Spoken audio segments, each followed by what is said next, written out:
From clearing trees and vegetation in new corridors to installing new structures and utility lines, utilities can face many challenges during construction projects.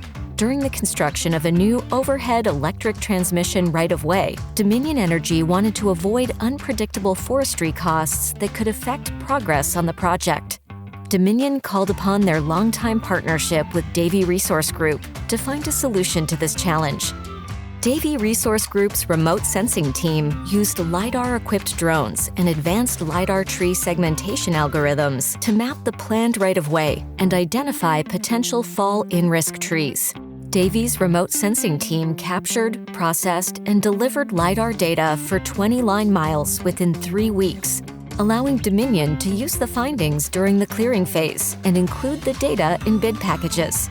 This model of collecting, processing, analyzing, and delivering data within a few weeks has revolutionized the use of LiDAR data.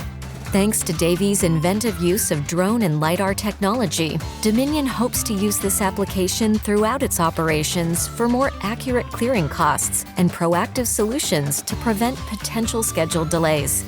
Let us show you the power of Davy Utility Solutions.